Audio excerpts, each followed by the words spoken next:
స్తోత్రం నాయన. అయా నిన్న నేడు రేపు నిరంతరము ఏకరీతిగా ఉంటానని సెలవిచ్చిన గొప్ప యేసయ్య, మీకే వందనాలు, స్తుతులు, స్తోత్రాలు ప్రభా. అయా మీరు మహిమగల దేవుడు, ప్రభావం గల దేవ, శక్తివంతుడైన దేవ, మీకే వందనాలు, స్తుతులు, స్తోత్రాలు ప్రభా.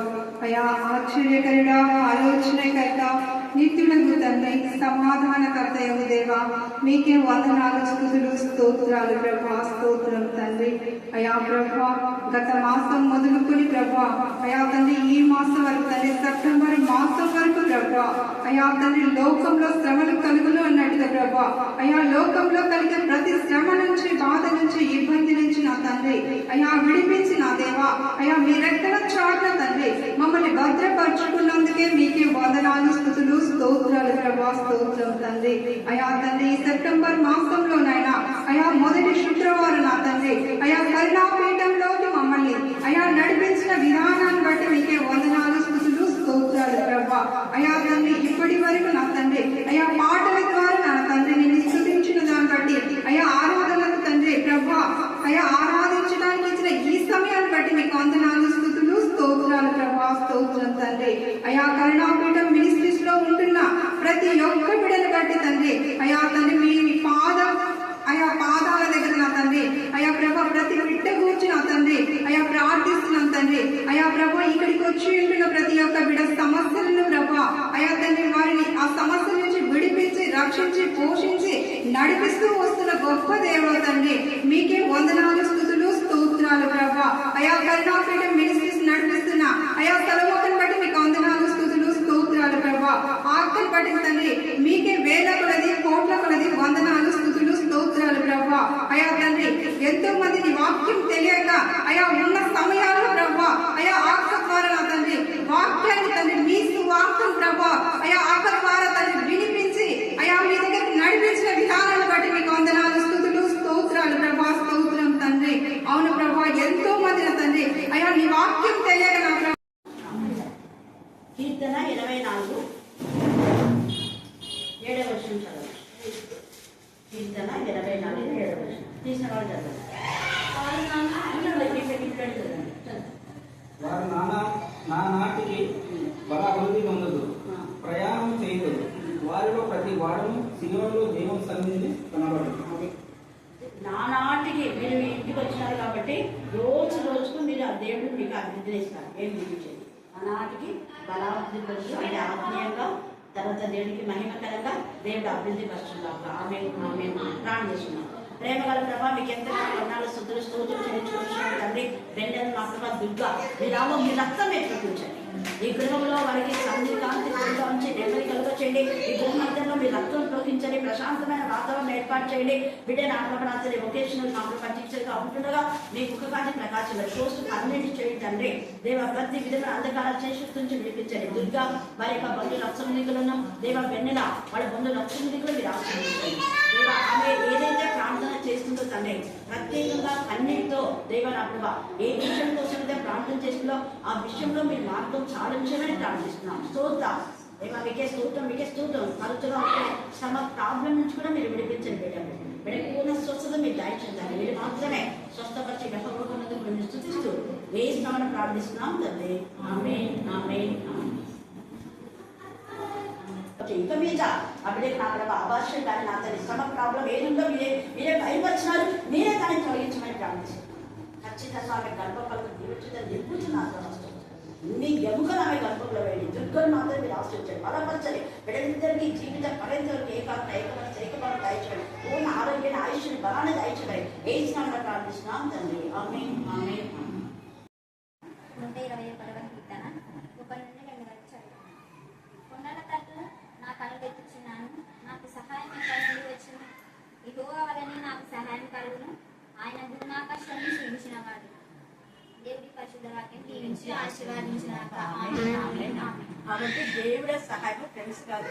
ఫ్రెండ్స్ ఏం చేయదు, అర్థమైందా? నీకు ఆ సంతోషం, సమాధానం అంతా దేవుడి వాక్యంలో చదువు. ఈ వాక్యమే నీకు మంచి చదువు ఇస్తుంది.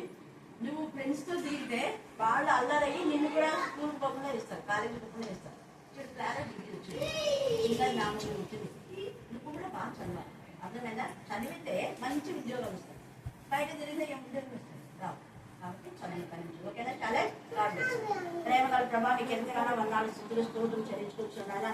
శాలయంలో ప్రత్యేకంగా మీ కరుణాపీఠంలో ఎత్తిపడుతున్నాం. మీ నామం మీ రక్తం మీద ప్రకటించాలి కానీ మీ జ్ఞానాత్మకం మీరు నింపమని ప్రార్థిస్తాం. ఆడపిల్లలైతే నా ప్రభా సోనిక నుండి నా ప్రభా చాలా కానీ చక్కగా చదువుతున్నారు. అందుకు ఎంత స్థుతించడం కూడా తక్కువే. దేవ డానీని షారు నా ప్రభాతని మరియు మీ యొక్క కుమారుని జ్ఞానాత్మక నింపి ఇద్దరు మాత్రమే చెరి సహవాసం లేకుండా నిన్ను కనపరిచేలాగా మీకు బాలయ్య రాజును మీ జ్ఞానాత్మక నింపండి. దేవ ఒకరిపైన ఆధారపడే జీవితం ఇచ్చారు. సజీవమ్మ వారి పిల్లలలో ఉన్న వారి తల్లిదండ్రుల కుటుంబాలు కూడా మీరు ఆశ్రయించారు. స్తోత్రం దేవా మీకే స్తోత్రం. ప్రార్థనలో ఏకీపించి వీళ్ళందరి బట్టి నేను స్థుతిస్తూ నా దేశంలో ప్రార్థిస్తున్నాం తండ్రి. ఆమేన్ ఆమేన్. ఓకేమా?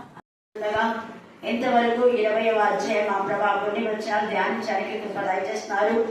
ఈ రాత్రి కాల సమయంలో నా తండ్రి ప్రకటన 27వ వచనం నుంచి నా ప్రభా 10 దాకా ధ్యానం చేసుకోకుండా మీ యొక్క జ్ఞానాన్ని వివేకాన్ని మీరు మాకు దయచేయమని ప్రార్థిస్తున్నాం.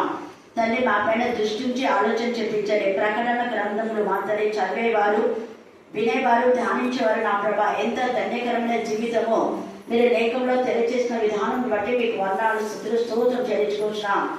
అనేక మంది బిడ్డలు ప్రకటన గ్రంథం చదవడానికే భయపడుతున్నారు. కానీ మీ ఉచితమైన కృప చొప్పున అనేక మంది బిడ్డలు ప్రకటన గ్రంథం చదవడానికి దేవ కంఠత చేయడానికి మరి ధ్యానించడానికి ప్రకటన గ్రంథంలో ఉన్న కొన్ని సత్యాలు తెలియజేయడానికి మీ బిడ్డలకు మీరు ఇచ్చిన జ్ఞానాన్ని వివేకాన్ని ధైర్యాన్ని సమర్పతిని బట్టి నీకు ఆచరిస్తున్నాం. ఇలాంటి కాలచంద్ర నాతో మాతో మీరు మాట్లాడుతూనే మాట్లాడుతున్నందుకు నీకు ఆచరిస్తున్నాం. దేవా ప్రతి దిన అపవాది క్రియలు మీరు లయపరచమని ప్రార్థిస్తున్నాం.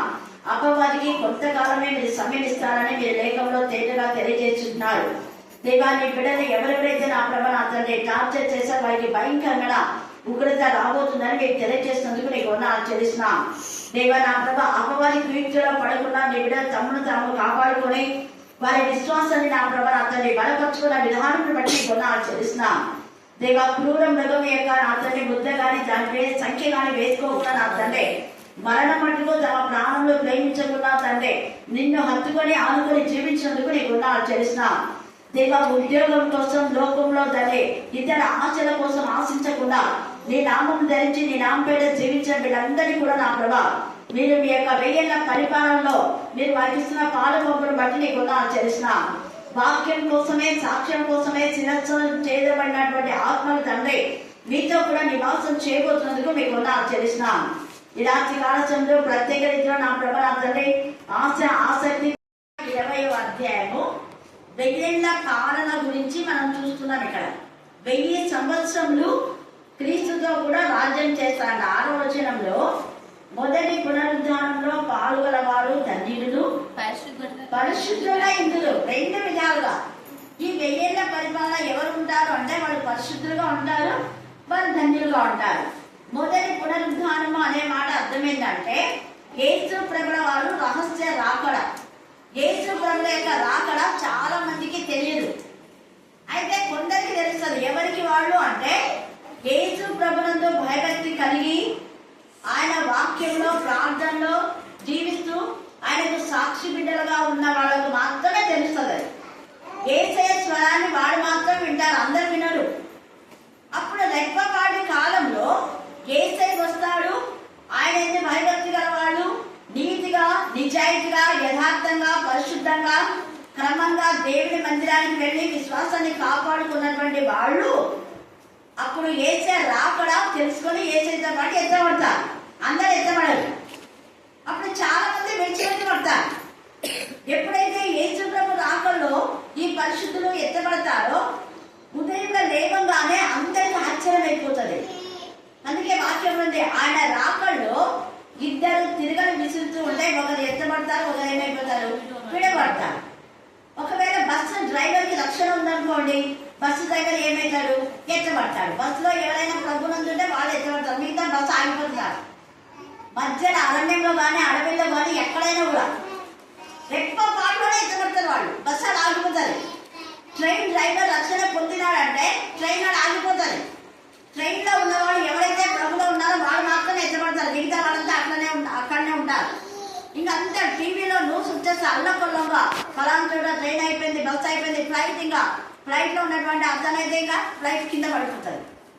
కింద పడి చాలా మంది చనిపోతారు. దేవుని ప్రభునందు ఉన్నవాడు మాత్రమే ఎత్తబడతారు.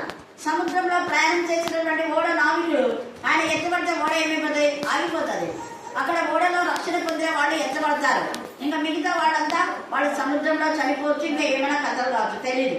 అయితే అప్పుడు ఎప్పుడైతే దేవుని యందు భయభక్తి గల వాళ్ళు ఎత్తబడతారో వాళ్లకు ఏమైపోతుంది? వెంటనే భయం వస్తుంది. హల్లెలూయా, హల్లెలూయా, హల్లెలూయా. ఎన్నిసార్లు చెప్పినా మనం వెళ్ళేది కదా. నీతిగా, నిజాయితీగా, యథార్థంగా ఉండండి, వాక్యంలో ప్రార్థనలో ఉండండి, అడ్డుగోలుగా ఉండొద్దండి, అక్రమంగా ఉండొద్దని చెప్తే కూడా మనం వెళ్ళలేదు. ఇప్పుడు దేవుని యందు భయభక్తి కలిగి యథార్థంగా ఉన్న వాళ్ళు మాత్రమే ఎత్తబడతారు. అక్రమంగా అడ్డుగోలుగా ఎవరైతే సంఘంలో కానీ, సమాజంలో కానీ, ఇళ్లలో కానీ పక్కన వాళ్ళ పొలం ఆక్రమించుకుంటే అలా అక్రమంగా ఆక్రమించుకున్న వాళ్ళు ఎవరు ఎత్తబడరు. వాళ్ళంతా ఖచ్చితంగా విడిచిపెట్టబడతారు. అప్పుడు వాళ్ళలో కొంతమంది పశ్చాత్తాపడి మార్పు వస్తుంది. వాళ్ళు ఆ మార్పు ఎలాంటి మార్పు అంటే, ఇంకా మనం ప్రాణంలో తెగించి కానీ ప్రభు కోసం జీవిద్దామన్న పరిశుద్ధులు తయారవుతారు. అప్పుడు అపవాది చాలా బాధ పెడుతుంది. వాడు ఆ ముద్ర వేయించుకోవడానికి ప్రయత్నిస్తుంది. ఆ ముద్ర వేయించుకుంటేనే మీకు రేషన్ అని చెప్తుంది. ఆ ముద్ర వేసుకోకపోతే మీకు రేషన్ ఇవ్వం. మీ పిల్లోడు చాపత్తుల మధ్య ఉన్నాడు, ఆ ముద్ర వేయించుకో.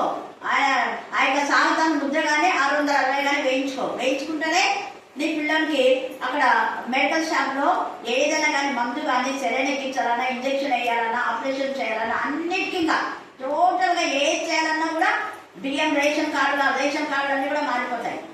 ప్రతి దానికి అపవాది ముద్ర ఉంటది. అది ఏదైనా అంటారు. అప్పుడు వాళ్ళు నిజమైన విశ్వాసం తెలుసుకున్నారు కదా, పక్కన ఎత్తబడిన వాళ్ళు తెలుసుకున్నారు కాబట్టి, అమ్మో దేవుడు అక్కడ చాలా ఇదిగా ఉంది, ఏం పర్వాలేదు, నేను ఖచ్చితంగా ప్రభులో ఉంటా, ఏం పర్వాలేదులే అని అంటారు. నిజమైన విశ్వాసులు అయితే ప్రభు కోసం నిలబడతారు అనుకుంటున్నాను. అలాంటి విశ్వాసాల గురించి ఇక్కడ రాయబడింది చూడండి. వాడు భూమి నలుదిశల యందు జనముల లెక్కకు సముద్రం ఇసుకలో ఉన్న గోగు మాగోగు అను వారిని మోసపరిచి వారిని యుద్ధములకు పోగు చేయటగా. యుద్ధములకు అనే మాట ఎవరెవరైతే ఆత్మీయంగా విశ్వాసంలో నమ్మకంగా ఉండి ప్రభు కోసం జీవించాలని నిర్ణయం చేసుకున్నారో వాళ్ళని టార్గెట్ చేసి ఎలాగైనా వాళ్ళు వేసు నుంచి వేరు చేయాలని చాలా ప్రయత్నాలు చేస్తారు. వాళ్ళు మన సంఘాల్లో కూడా కొంతమంది చేయవలసినంత ప్రయత్నాలు చేస్తారు. కానీ వాళ్ళు దేనికి దొంగ. మాకు ప్రభు ఉంటే చాలు, సంఘంలో అధికారాలు ఆధిపత్యాలు కాదు, ప్రభువులో జీవించడం కావాలి మాకు. ఇలాంటి ఆలోచన ఆధిపత్యం కోసం మందిరానికి వెళ్తారు. మీరు ఎప్పుడు చర్చకి రాలేదు కదా. చర్చకి రాకుండా మీ కుటుంబాన్ని సరిదిద్దుకోకుండా మీ కుటుంబం పిల్లలకే రక్షణ లేదు, నువ్వెట్లా ఆలయం మరి మందిరముకు మరి వెళ్తా అంటే ఇప్పటి నుంచి పోతామంట. చూడండి బాగుంది ఆన్సర్. ఇప్పటి నుంచి పోతాంట. మరి ఇప్పటి నుంచి మందిరానికి రెగ్యులర్ గా వచ్చిన వాళ్ళు తుప్పలు దొరికేస్తారు. ఇది అక్రమం కదా. అక్రమంలో దేవుడు ఎప్పుడు కూడా క్షమించారు. మళ్ళీ అలాంటి వాళ్ళకు ప్రార్థన చేస్తారు. చూడండి, అక్రమంలో ఎప్పుడు కూడా మనం ఖండించాలి, సపోర్ట్ చేయకూడదు. ఎక్కడైనా ఏ సంఘంలో అయినా స్త్రీల సమాజం వారు మాత్రమే స్త్రీలను సెలెక్ట్ చేస్తారు. 35 సంవత్సరాలు అలాగనే జరిగింది. ఎప్పుడు గొడవ రాలేదు కదా. వచ్చింది ఎప్పుడైనా గొడవ? మీరు ఉన్నారా ఎప్పుడైనా? ఎందుకు? సమాధానం దేవుడు ఉన్నాడు కాబట్టి. ఇప్పుడు దేవుని సన్నిధి లేదు అక్కడ. ఇష్టానుసారంగా అంత దౌర్జన్యం. అందుకనే వాక్యంలో కూడా ఉంది, రానున్న కాలాల్లో సంఘాలలో తోడేళ్లు, గుండెనక్కలు, దౌర్జన్యం, అక్రమాలు ఏల్తాయని వాక్యంలో. ఇప్పుడు యూట్యూబ్ లో మీరు చూడండి, హెబ్రోన్ సంఘంలో కూడా అదే జరుగుతుంది. హెబ్రోన్ సంఘం అయితే భయంకరంగా పోలీస్ కేసులు, పెద్ద గొడవలు. కొన్ని సంఘాలకు తాళాలు వేస్తారు, మళ్ళీ పోలీస్ రిపోర్ట్ చేస్తే మళ్ళీ తాళం పగలు కొడతారు. చాలా సంఘాలు జరుగుతున్నాయి. కారణం ఏంటంటే దేవుని యందు భయభక్తి లేని వాళ్ళు సంఘాల్లో ప్రవేశించి ఈ గొడవలు చేస్తున్నారు. అలాంటి వాళ్ళకందరికీ ఇప్పుడు దేవుడు ఇవ్వబోయే శిక్ష ఇది. పరిశుద్ధుల శిబిరాలను తాకి దేవునికి విరోధమైన విధానంలో వాళ్ళు చేసేటటువంటి వాటన్నిటి కూడా దేవుడు తగిన శిక్ష వాళ్ళకి ఇవ్వబోతున్నాడు. అందుకే చూడండి, ఇలా తేటగా రాయబడింది, పరిశుద్ధుల శిబిరమును ప్రియమైన పట్టణమును ముట్టడి వేయగా పరలోకం నుంచి ఏమొచ్చిందంట? అగ్ని దిగి వచ్చి వారిని దహించెను. ఎవరు దహించింది? గోగు మాగోగు అని వారు మోసపరచి యుద్ధమునకు పోగు చేయటకే చాలా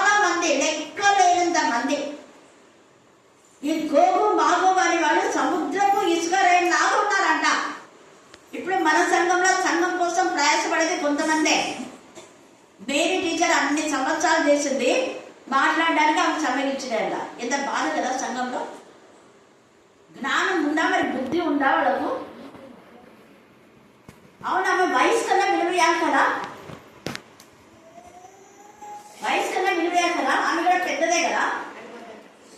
ఇలాంటి వాళ్లకు దేవుడు ఊరుకోడు. ఒక రోజు వస్తుంది, అధికారం ఉందని విరమిస్తే దానికి ఒక రోజు. ఇదిగా ఇక్కడ వచ్చింది, ఇక్కడ వాళ్ళకు ఈ యొక్క క్రూర మృగము అధికారం ఉందని లెక్కకు సముద్రపు ఇసుకవలే ఉన్న గోగు మాగోగు అన్నవాడిని మోసపరిచి మోసంతో సంపాదించుకునేది, మోసంతో తీసుకున్న డబ్బులు ఇవ్వకుండా, డబ్బులు తీసుకునేది ఇవ్వకుండా, మోసం, అన్ని మోసం. ఆ ఆస్తులు అప్పగించుకునేది. ఆ గట్ల దగ్గర ఉంటుంది కదా, నీళ్లు కట్టేటప్పుడు గుత్తలు ఇచ్చినారు. నీళ్లు కట్టేటప్పుడు అందరు కాదు, కొంతమంది ఆ గట్లని ఇట్లా జరిపేది. తర్వాత కొలిసినప్పుడు ఏమప్పడం ఇట్లుందా, ఏమింటాయింది. అలాగనే ఇళ్ళ పాదులు కట్టేటప్పుడు కూడా కొంతమంది చెప్తుంటారు, మాది ఇంత ఉందా, ఇంత కొలుపులు వేస్తే ఇంత వచ్చింది అని. ఇలాంటివన్నీ అక్కడ తేలుతాయి. ఎవరెవరైతే ఇలాగ ఆక్రమించుకున్నారో అన్నదమ్ముల ఆస్తులు, అన్నదమ్ముల యొక్క పొలాలు అక్రమంగా, అది 10 లక్షలు ఉంటే దాన్ని 4 లక్షలకు అక్రమంగా తెలియని వాళ్ళను మోసం అన్నీ అక్కడ బయటపడతాయి. అందుకని ఇక్కడ చూడండి, దేవుడి యొక్క అగ్ని, అక్కడ అగ్ని దిగి వచ్చి వాళ్ళు ఏం చేసిందంట, దహించను. వారిని మోసపరిచిన అపవాది కూడా, అంటే అపవాది ఊరిలో, నేను అందుకే చెప్తా, మీరు అపవాదుల యొక్క మాటలు వింటున్నారు. మనల్ని ఎవరైనా ఏదైనా సంఘంలో నిలబెట్టాలన్నా మాట్లాడాలన్నా ఆ చెప్పిన వాళ్ళు దేవుని యందు భయభక్తి కలవాళ్ళ కాదని ఆలోచించాలి. దేవుని యందు భయభక్తి కలిగిన వాళ్ళు కాకుండా వేరే వాళ్ళైతే అస్సలు మనం ఏకీభవించకూడదు. అలా ఏకీభవిస్తే అపవాదికి ఏ శిక్ష వచ్చిందో అపవాదితో ఏకీభవించిన వాళ్ళకు కూడా అదే శిక్ష వస్తుంది. హల్లెలూయా, హల్లెలూయా, హల్లెలూయా. ప్రకటన 11వ అధ్యాయంలో తేటగా రాయబడింది. అక్కడ ఎంత తేటగా రాయబడింది. 2 సాక్షులు యేసు ప్రభు కోసం సాక్ష్యం ఇస్తే, వాడు సాక్ష్యం ఇచ్చి మీరు ఇలా ఉన్నారు, మీ బతుకులు సరిదిద్దుకోండి, మీరు మారండి, మీ బతుకులు మార్చుకోండి అని వాళ్ళు ఎంత ఇదిగా వాళ్ళు చెప్పితే, వాళ్ళ మాట వినకుండా వాళ్ళు చెప్పారని వాళ్ళ రాళ్లతో కొట్టి చంపేస్తారు. 2 సాక్షులు, పాపం ఎవరిలే వాళ్ళు సపోర్ట్ కాదు. కొన్నిసార్లు సంఘాలు 2 మిగిలిపోతారు. ఒక ఆయన సంస్థనే బ్రదర్, హెబ్రోన్ బ్రదర్ అంటున్నాడు, నేను ఒక్కడే, నాకు పక్షంగా ఎవరిని ఇవ్వలేదు, కానీ దేవుని నేను అడిగాను అని ఆయన ఏదో చెప్తున్నాడు. అంతమంది దేవుడికి విరోధంగా వ్యతిరేకులు అయిపోతున్నారు చాలా మంది. కానీ దేవుడు ఒకరోజు మన పక్షంగా నిలుస్తారు. ఇక్కడ 2 వీళ్ళు, ఎవరు వాళ్ళకి సపోర్ట్ కాలేదు. కానీ ఎంతమంది చచ్చారంటే వాళ్ళను బాధ పెట్టడానికి ఎవరెవరైతే సపోర్ట్ గా ఉన్నారో 7,000 మంది చచ్చారు. ఎంతమంది చచ్చారో చెప్పండి. మళ్ళీ చెప్పాలా, మళ్ళీ చెప్పాలా, మళ్ళీ చెప్పాలా. 7,000 మంది ఆ 2 పైన ఇష్టానుసారంగా ప్రవర్తించారు. మాదే గెలుస్తుంది, మేమే గెలిచింది. వాడు చచ్చిపోయినాడు 3 రోజులే. తర్వాత ఏమైపోయింది, వాళ్ళు వచ్చారు 3 రోజులే. 3 నెలల ముచ్చట. ఒకవేళ మహా అంటే 2 సంవత్సరాలు. 2 సంవత్సరాలకి ఇంత ఇది దౌర్జన్యం, అక్రమం అవసరమా? తర్వాత ఏమైతుంది మీ బతుకులు? జీవిత పర్యంతరకు చెడ్డ పేరు కాదా? చూడండి ఎంత, ఇక్కడ చూడండి ఎంత వాళ్ళు అనుకోలేదు. ఈ యొక్క అపవాదితో ఎవరైతే ఏకీభవించినారో వాళ్ళందరూ, వారిని మోసపరిచిన అపవాది అగ్ని గంధకములు గల గుండంలో పడవేయబడెను. అచ్చట ఆ క్రూర మృగమును అబద్ధ ప్రవక్తయు ఉన్నారు. క్రూర మృగం ఉంటే అబద్ధాలు చెప్పే వాళ్ళు కూడా ఉన్నారు. ఒకటి చెప్తే ఒకటి అనేది ఒకరు. ఇలాగ అనకూడదు అంటే వాళ్ళు అన్నారని వాళ్ళ పేరు చెప్తున్నారు. చూడండి ఇక్కడ ఎంత చక్కగా అబద్ధ ప్రవక్తయు ఉన్నారు. వారు యుగ యుగములు రాత్రి మగలు యుగాలు అంటారు. ఒక యుగం కాదు, యుగం అంటేనే 1000 సంవత్సరాలు. అలాంటి ఎన్ని వేల యుగాలు అంటారు. ఇప్పుడు ఈ యొక్క 1000 ఏళ్ల పరిపాలనలో ఎవరు ఉంటారు అంటే దేవుని యందు భయభక్తి కలవాళ్ళు. అక్కడ ఎప్పుడు ఆకలి ఉండదు, అక్కడ సంతోషమే, సమాధానమే. అక్కడ క్రూర మృగాలు ఉండవు. ఈ 1000 ఏళ్ల పరిపాలన ఎక్కడ జరగబోతుందా అంటే ఏదైనా తోటలో మొదట దేవుడు ఏదైనా తోట సృష్టించినప్పుడు అక్కడ ఏ మృగం కూడా వాళ్ళకి హాని చేసిందా? చేయలేదు. చూడండి, యెషయా 11వ అధ్యాయంలో మాట్లాడుతున్నారు. అక్కడ క్రూర మృగాలు ఉన్నా కూడా ఏవి ఎవరికి హాని చేయవంట. చిన్న పిల్లోళ్ళు ఆ యొక్క పాము పుట్ట ఎద్ద ఆటలాడుకుంటా అంట. పామును చేతితో పట్టుకుంటే కూడా పిల్లలకి ఏం కాదంట. ఆడ సింహం ఉంటుంది, సింహము ఈ పిల్లోడు కలిసి ఆటలాడుకుంటారంట. హాని చేయవు. ఎందుకు? పరిశుద్ధ పట్టణం అది, దేవుడికి ఇష్టమైనటువంటి ప్రదేశం, అది దేవుడినటువంటి ప్రదేశం. అందుకని ఏవి ఎంత మాత్రమో హాని చేయవు. ఆ ప్రదేశం అంతా కూడా ఆ యొక్క ఏదైనా తోట ఎంత ఆహ్లాదకరంగా ఉంటది. అందరూ కలిసి దేవుడు ఎల్లప్పుడూ స్తుతిస్తూనే ఉంటారు. ఏదైనా తోట చాలా చాలా పెద్దది, విస్తీర్ణమైనది. దాని విస్తీర్ణం ఎంత అనే మనం లెక్క కట్టలేం, చాలా పెద్దది. ఆ పెద్ద విస్తీర్ణం వల్ల ఏదైనా తోటలో యేసు ప్రభుతో పాటు మొదటి పునరుద్ధానంలో ఎవరెవరైతే పాల్గొందినారో, అంటే రెప్ప పాటులో మన ప్రభు యొక్క స్వరాన్ని దేవుడి బిడ్డలకు మాత్రం వినపడుతుంది, లోకంలో అందరికి వినపడదు. మనం ఎత్తబడితేనే అందరు మా వాళ్ళు లేరు, వాళ్ళు లేరు, వీళ్ళు లేరు. అక్క రక్షింపబడితే చెల్లె విడిచబడుతుంది, చెల్లె రక్షింపబడితే అక్క విడిపోయి, అక్క అంతా పోయి అదిగో మా చెల్లెని పొద్దులే కదా ఎక్కడి మీద ఏమో కనపడాలి, అందరు పోలీస్ స్టేషన్లకు అంతా రిపోర్ట్స్ అల్లకల్లోలం అయిపోతారు. మా ఇంట్లో పొలాలు వాళ్ళు లేరు, మా ఇంట్లో వాళ్ళు లేరు, మా ఇంటి పక్కన లేరు, వాళ్ళు లేరు, వీళ్ళు లేరు, అంతా గొడవ ఇక్కడ జరుగుతారు. అక్కడ వాళ్ళ హాయిగా దేవుని సన్నిధిలో వాళ్ళు ఉంటారు. హల్లెలూయా, హల్లెలూయా, హల్లెలూయా. అప్పుడు అక్క చెప్పిన మాటలు మేము వినలేదు కదని చెల్లికి గుర్తిస్తుంది. అమ్మో ఇప్పటి నుంచైనా ప్రభులో ఉండాలని నిశ్చయంగా వాళ్ళు ఉంటారు. అలాంటి వాళ్ళని వీళ్ళు బాగా బాధ పెడతారు. బాధ పెట్టినా కూడా వాళ్ళు ఊరుకుంటారు. అయితే ఎవరు బాధ పెట్టారో వాళ్లకు ఇక్కడ చూడండి, పై నుంచి అగ్ని దిగి వచ్చి వాళ్ళంతా తగ్గింపచేస్తుంది. కానీ దేవుని పిల్లలైతే అక్కడ సింహం ఉన్నా వాళ్ళకి హాని చేయదు, పాము ఉన్నా హాని చేయదు, తోడేళ్ళున్నా హాని చేయదు, క్రూర మృగాలు ఏవి ఎంత మాత్రం హాని చేయవు. అక్కడ వాళ్ళకంతా కూడా ప్రశాంతమైన వాతావరణమే ఉంటుంది. వాళ్ళు రాత్రి పగళ్ళు, ఎప్పుడు రాత్రి పగళ్ళు అనే మాట అక్కడ ఉంది ఏదైనా తోటలో. అంటే 1000 ఏళ్ల పరిపాలన రాత్రి పగళ్ళు ఉన్నాయి. 1000 ఏళ్ల పరిపాలన అయిపోయిన తర్వాత ఇక రాత్రి అనేది ఎప్పుడు పగలు ఉంటుంది. అది ప్రకటన 22లో రాయబడింది. కానీ ఇప్పుడు మాత్రం 1000 ఏళ్ల పరిపాలన రాత్రి పగలు ఉన్నా ఎప్పుడు కూడా వెళ్తులాగానే ఉంటది. హల్లెలూయా, హల్లెలూయా, హల్లెలూయా. ఎందుకంటే 1000 ఏళ్ల పరిపాలన ఇప్పుడున్న ఆకాశం ఉంటుంది, ఇప్పుడున్న భూమి కూడా ఉంటది, అవన్నీ ఉంటాయి. ఒకవైపు 1000 ఏళ్ల పరిపాలన జరుగుతూ ఉంటది.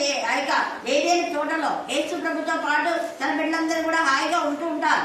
ఈ యొక్క అపవాదిని బంధించినాడు, కొంచెం వాడిని వదిలేస్తాడు. వదిలేసినప్పుడు వాళ్ళందరినీ కూడా అప్పుడు వాడిని బంధించి వదిలేసినప్పుడు ఏం చేస్తారంటే ఈ యొక్క కొంతమంది విశ్వాసులు ఉన్న వాళ్ళని వాళ్ళు బాధ పెడతారు. కానీ చివరన ఆ యొక్క అంటే ఈ ఆకాశం ఈ భూమి పోతుంది 21వ అధ్యాయం వరకు మనం చూస్తే. ఇప్పుడు మాత్రం 1000 ఏళ్ల పరిపాలనలో ఈ ఆకాశం ఉంటుంది, ఈ భూమి ఉంటుంది. అంతవరకు ఇక్కడ కొంత ఇది అంటే స్ట్రగ్లింగ్ అన్నమాట. అపవాదికి రక్షణ పొందిన విశ్వాసం కొంతమంది మిగిలింటారు. ఎత్తబడిన తర్వాత చాలా మంది విశ్వాసులు ఉంటారు, పరిశుద్ధులుగా ఉంటారు. వాళ్ళు అయ్యో నిజమే కదా, యేసయ్య రాకడంటే మనం ఎంత నిర్లక్ష్యం చేశాము అనేసి అప్పుడు మార్పు పొందిన వాళ్ళు ఉంటారు. వాళ్ళతో ఈ యొక్క అపవాది భయంకరంగా వాళ్ళని బాధ పెడతారు. కానీ చివరికి దేవుడు వాళ్ళు కూడా విజయాన్ని ఇచ్చేస్తాడు. ఈ 1000 ఏళ్ల పరిపాలనలో స్త్రీ సాంగత్యంలో అపవిత్రులు కాని వాళ్ళు చూడండి, ప్రకటన 14:1-5. 1000 ఏళ్ల పరిపాలన ఉండేవాళ్ళు ఎవరు అంటే ఈ యొక్క 144,000 మంది ఉంటారు. తర్వాత ప్రకటన 7వ అధ్యాయము 7 నుంచి 10 దాకా చదివితే అక్కడ లెక్కలేని జన సమూహం. అంటే ప్రతి జాతి, ప్రతి వంశము, అక్కడ మతం లేదు, గుర్తుపెట్టుకోండి, మతం లేదు, జాతి. మన జాతి ఏదంటే మనం భారతీయులం, అంతే కదా, భారతీయులు. భారతీయ దేశంలో ప్రతి వంశం, మన వంశాలు ఏంటంటే ప్రతి వంశంలో లెక్క చాలా మంది రక్షణ పొందిన వ్యక్తులు ఉన్నారు. చదవండి ప్రకటన 7వ అధ్యాయం 7 నుంచి 10. కాదమ్మా, 7వ అధ్యాయము 7వ వచనం నుంచి 10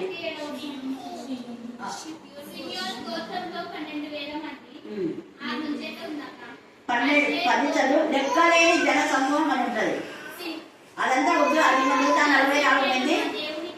అది 144,000 మంది ఒక్కొక్క గోత్రంలో ఉంది. అది ఇశ్రాయేలు గోత్రాలు, అది అయిపోయింది. ఇశ్రాయేలు గోత్రంలో కాకుండా మళ్ళా లెక్కలేని జన సమూహం చూసినారంట. ఆ లెక్కలేని జన సమూహంలో ప్రతి జాతి, ప్రతి వంశం ఉన్నారు. హల్లెలూయా, హల్లెలూయా,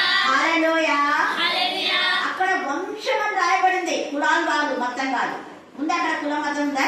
లేదు. వంశం, నీ వంశం అక్కడ ఉంటుంది. అందుకని నేటివ్ కాదు, వంశాలలో ఎంపిక చేసుకోవాలి. ఇక్కడ చూస్తే ప్రతి వంశంలో లెక్కింపబడిన వాళ్ళు ఉన్నారు. అక్కడ లెక్కలేని జన సమూహం, గొప్ప సమూహం అంట. అది లెక్కకు మించింది. వీళ్ళందరూ కూడా 1000 పరిపాలన ఉంటారు. హల్లెలూయా, హల్లెలూయా, హల్లెలూయా, హల్లెలూయా. ఈ 1000 పరిపాలన ఇక్కడ జరుగుతా ఉంటే ఇక్కడ కొంతమంది మార్చబడతారు. వాళ్ళే పరిశుద్ధులు. ఆ పరిశుద్ధులు ప్రాణములకు తెగించి ప్రభు కోసం నిలబడతారు. వీళ్ళు అందరు కలిసి మళ్ళా నిత్య జీవితంలోకి వస్తారు. ఇప్పుడు ఈ పరిశుద్ధులను బాధ పెట్టినందుకు పైనుంచి అగ్ని దిగి వచ్చి వారిని మోసపరిచినటువంటి అపవాదిని, వారందరూ కూడా క్రూర మృగం, అబద్ధ ప్రవక్త, వారందరూ అగ్ని గంధకములతో మండే గుండంలో పడవేయబడతారు. ఆ యొక్క మరణం ఎలాగంటే యుగంలో అంట. ఏంటంట? యుగ యుగం. అందుకే ఇక్కడ ఏమన్నాడు? రాత్రి పగళ్ళు అని ఉంది. ఇక్కడ ఉంది కదా, రాత్రి పగళ్ళు ఉందా? అక్కడ ఉంది. అంటే 21వ అధ్యాయానికి రాత్రి పగలు ఉండదు, ఎప్పుడు పగలే. రాత్రి అనేది ఉండదు. ఎందుకంటే కొత్త ఆకాశం కొత్త భూమి వస్తుంది. ఆ కొత్త ఆకాశం కొత్త భూమిలో రాత్రి అనేది ఉండదు, ఎప్పుడు పగలే ఉంటుంది. హల్లెలూయా, హల్లెలూయా, హల్లెలూయా, హల్లెలూయా. అయితే ఈ అగ్ని గంధకంలో పడేవాడు ఎవరంటే ఇక్కడ ఉంది. 8వ అధ్యాయం పిరికివాడు, ప్రభువును బాహాటంగా ఒప్పుకోలేనివాడు.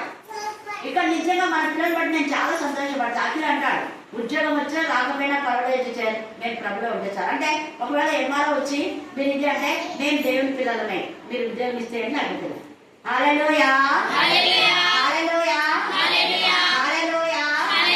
అదే రోషన్ కూడా ఇది అంటే అది సత్తా అంటే అది. చూడండి ఎంత ఇంద్రియ నిగ్రహణ శక్తి మనం కలిగి ఉండాలి. పరిశుద్ధతను కూడా కాపాడుకోవాలి. పిరికి వారులు, అవిశ్వాసులు అంటే వాళ్ళు సగం లోకం సగం దేవుడు. స్కాలర్షిప్ ఇవ్వడానికి పలానా వాళ్ళు ఏంటంటే చేస్తుంటారు, అదేంటి ఇంకా వేరే వేరే దానికి. కానీ అలా కాదు, నేను ప్రభు బిడ్డాను. ఎక్కడున్నా కూడా మనకు అది ఇవ్వని ఇవ్వకపోతే డజన్ మ్యాటర్. నేను దేవుని పిల్లడం అంతే. కులం లేదు, మతం లేదు, ఏం లేదు. నేను ప్రభు నమ్ముకున్నాం అంతే. మీరు ఇస్తున్నా పర్వాలేదు, ఇవ్వకపోయినా సంతోషమే. హల్లెలూయా, హల్లెలూయా. అందుకే ఇక్కడ అవిశ్వాసులను, అసహ్యులను, నరహంతకులు అంటే మనుషులను చంపని అవసరం లేదు. మనుషులను చంపకపోయినా వాళ్ళ కాల పరిమితి మేము వరకు, ఇప్పుడు స్త్రీల సమాజంలో ఉండేవాళ్ళు మేము వరకు ఉండాలి. కానీ వాళ్ళని దింపి ఇప్పుడు చేసినారంటే అది నరహత్యనే. అవునా కదా? నరహత్యనేనా? అది ఎందుకంటే తేటగా నేను ఈ మాట చర్చిలోనే చెప్పిన. 4 వారాలు 14 వారాలు చెప్పినంటే మిగతా వాళ్ళు బతికినట్ట చచ్చినట్ట. మీరే చెప్పండి, చచ్చినట్టే కదా చెప్పినా. నేను సగం చేసి వచ్చినట్టే అంతే కదా. 4 వారాలు ఒకదే. ఇప్పుడు 4 వారాలు నేనే చెప్పాలంటే మిగతా కూడా లేనంతే కదా. చూడండి, ఇది ఇక్కడ వస్తుంది నరహత్య, నరహంతకులు. తర్వాత ఏమన్నాడు? వ్యభిచారులు. ఇదే నేను చెప్పిన వాక్యం. వ్యభిచారులు నరకాగ్ని గంధకంలో పడతారు. కాబట్టి ఇది 2వ మరణం. కాబట్టి మీలో ఎవరైనా అలాంటి వాళ్ళు ఉంటే బ్రతుకులు మార్చుకోండి. 2వ మరణం పాలు కావద్దు అండి, దేవుని ఉగ్రత గురి కావద్దు అండి. అంటే ఇంకొకటి కల్పితారు. ఇక్కడ వాక్యం ఉందా లేదా? ఉందా? ఇది అందరూ చెప్తారు, ఎంతమందో చెప్తారు దైవజనులు. ఇప్పటికి నేను 8 సంఘాల్లో చెప్పినా. కానీ ఏ సంఘంలో వాళ్ళకు ఈ అంటే ఆలోచన రాదు. కొన్ని సంఘాలు వస్తుంది చెడు ఆలోచన. ఎందుకు? గుమ్మడికాయలు దొంగ అంటే భుజాలు దొరుకుతున్నారు. వాళ్ళు అలాంటి వాళ్ళు ఉంటారు కాబట్టి వాళ్ళకి వచ్చింది కదా. మార్చుకోమని దేవుడు చెప్తున్నాడు ఇక్కడ. చూడండి తేటగా ఈ క్యాడర్లో ఉంటే బ్రతుకులు మార్చుకోవాలా. వ్యభిచారులను, మాంత్రికులను, విగ్రహారాధికులు అంటే బొమ్మను పెట్టి పూజ చేయకపోయినా కూడా యేసయ్యను ఒప్పుకోని వాళ్ళు కూడా విగ్రహ సంబంధమైన వాళ్ళే. ఎందుకంటే యేసు నామం హృదయంలో ఉంటే ఎవరు ఎదురైనా ఒప్పుకుంటారు, కప్పుకో. అందుకే విగ్రహారాధికులు దేవుడి కంటే ఎక్కువగా దేన్ని ప్రేమించినా అది కూడా విగ్రహమే. అందుకే విగ్రహారాధికులను, అబద్ధికులు అందరూ అగ్ని గంధకములతో మండి గుండంలో పాల్గొన్నది 2వ మరణం. అబద్ధికులు ఈరోజు పేరు టీచర్ చెప్పిండారు. నీకే స్తోత్రము ప్రభు, స్తోత్రము నాయనానికి వందనాలు, స్తుతులు, స్తోత్రము ప్రభు. నాయన ఈ పరిస్థితి ఎప్పుడు వస్తుందని అని ఊహించుకున్న కూడా లేదు నా తండ్రి. నా ప్రభు నాయన, నా ప్రభా, నా తండ్రి, నాయన ఎంతో దూరంగా ఏదో పోగొట్టుకున్నట్టు విధానంగా ఉన్నారు నా ప్రభా నా తండ్రి. మీకే స్తోత్రములు నాయన, స్తోత్రములు ప్రభా. నాయన నా ప్రభా, మీరమ్మ తోడు ఎంతో బాధ ఏదనతో నా తండ్రి నా ప్రభా. నాయన ఆమె బాధలు కూడా నాయన అక్కడిని ఈ విధంగా అన్నారని చాలా బాధపడుతుంది ప్రభా నా తండ్రి. మీకే స్తోత్రములు నాయన, స్తోత్రములు ప్రభా. నాయన నా ప్రభా నా తండ్రి, నీకు సాధ్యమైనది ఏది లేదు నా ప్రభా నా తండ్రి. నాయన మూర్ఖం చేత గౌరవం చేత నేను గర్వపడినామేమో నా తండ్రి నా ప్రభా. వాళ్ళకు బుద్ధి చెప్పి జ్ఞానాన్ని తెలియని దయచేయండి ప్రభా. నాయనానికి స్తోత్రములు నాయన, స్తోత్రములు ప్రభా నా తండ్రి. నాయన చిన్న మందగా కూడుకొని నా ప్రభా నా తండ్రి, ఏ బిడ్డకి సమస్యలు ఉన్నావో నా తండ్రి నా ప్రభా తీర్చగల దేవుడు ఉన్నావు నాయన. నీకు ఆ కొద్దికొస్తే ఏది కొదవలేనట్టుగా సముద్రిస్తాడని నమ్ముచున్నాం తండ్రి ప్రభా. నాయనానికి స్తోత్రములు నాయన, స్తోత్రములు ప్రభా. నాయనానికి వందనాలు స్థుతులు స్తోత్రములు ప్రభా నా తండ్రి. నా నాయన నా ప్రభా, ఇక్కడ చేరిన ప్రతి బిడ్డ నాయన దీవించండి, ఆశీర్వదించండి, బలపరచండి నాయన. నా నాయన నా ప్రభా, నాయన అక్కని నా తండ్రి, మనిషితో నా తండ్రి నువ్వు మాట్లాడగల దేవుడు నా తండ్రి నా ప్రభా. అక్కకు ధైర్యాన్ని శక్తిని నా తండ్రి, ఏది కొదవలేనట్టుగా నేనున్నానని నువ్వు వాగ్దానం ఇచ్చే దేవుడు నా తండ్రి నా ప్రభా. నాయనానికి స్తోత్రములు నాయన. మనసుల సాయం ఎత్తామని చెప్పినావు నా తండ్రి నా ప్రభా. నీ సాయం గొప్పది నాయన నా తండ్రికి స్తోత్రములు నాయన, స్తోత్రములు ప్రభా. నాయన మాలో గర్వపడే మనసు లేకుండా